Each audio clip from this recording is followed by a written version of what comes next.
I think it's pretty safe to say that when we examine the Star Wars sequel trilogy, a lot of the Star Wars fans have a lot of issues with exactly who was running as president of Lucasfilm, that of course being Kathleen Kennedy and how she handled The Last Jedi and The Rise of Skywalker.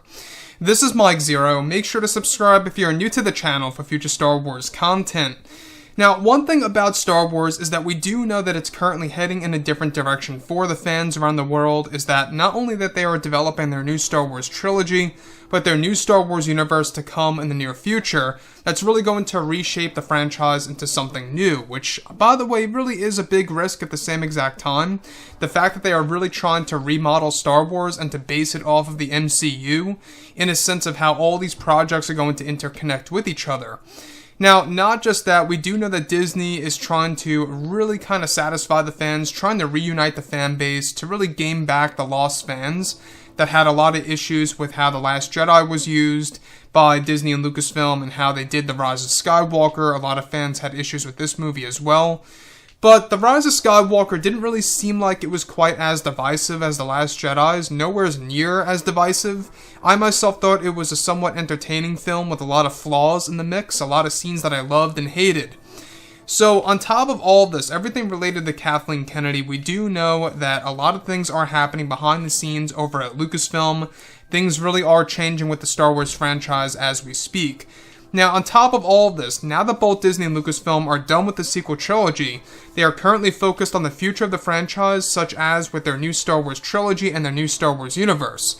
However, it's noted that Disney has been cleaning house over at Lucasfilm by bringing on new creatives to develop future films and TV shows, as well as who will be running many of the creative choices for the new Star Wars universe.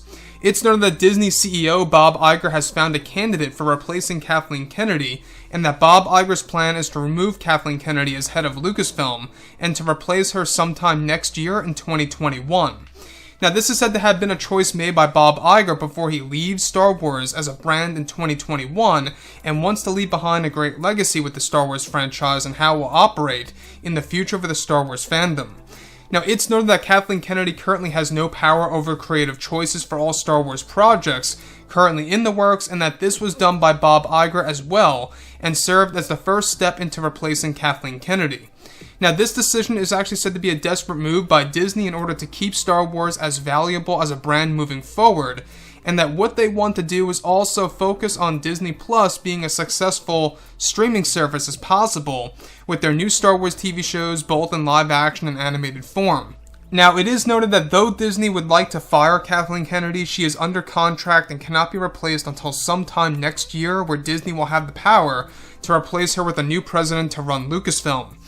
So the thing about all of this, alright, that really is going to be a big deal, and it really seems like it's going to be a light at the end of the tunnel here, is the fact that Bob Iger already has a candidate to replace Kathleen Kennedy. I don't know about you guys, but there's something about this that really makes me feel like it could very well be Jon Favreau, based on what Bob Iger said a couple of weeks ago, saying how he sees a lot of George Lucas within Jon Favreau, and that he's very impressed with his work, how he really inspires, himself, and how he actually looks at Star Wars and its future really kind of being attached to Jon Favreau.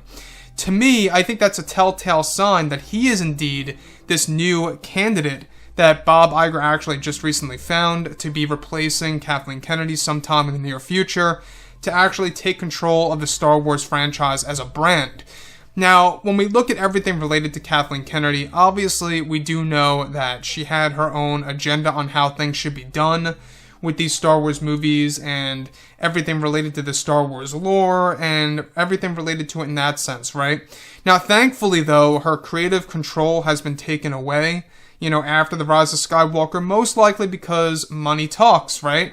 We saw that The Rise of Skywalker did not make as much as it should have. It only made a little over $1 billion at the box office worldwide speaking. In fact, just now, as of today, the movie's really starting to rush out of theaters. You can't really find this movie in a nearby movie theater as much as you would about a week or two ago. So we're now in the phase of where it's actually beginning to phase out of theaters, and how it's going to release on the Blu-ray disc and the 4K disc, whatever have you, next month in March. So it's a very fast transition, and the fact that this movie could have made so much more is very unfortunate because of all the scenes that were deleted and how they had a very tough production because of the reshoots and the rewrites and a tight schedule. I don't know if you guys knew this, but initially they were actually negotiating on delaying the movie until May of 2020 and actually lengthening the film. To me, I think that would have been better if they actually delayed it. I think it would have been a more exciting ride until when the movie released. Giving us a Star Wars movie just before the summer, I think would have been fantastic. It would have been a great move by Disney and Lucasfilm.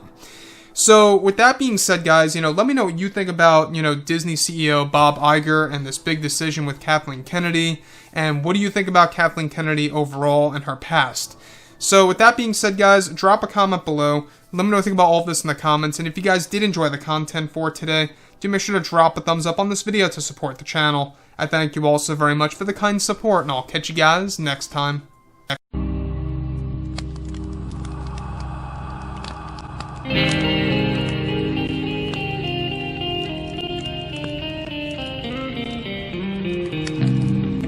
in hand, we are alone again. No, I'm not the one from night to moon.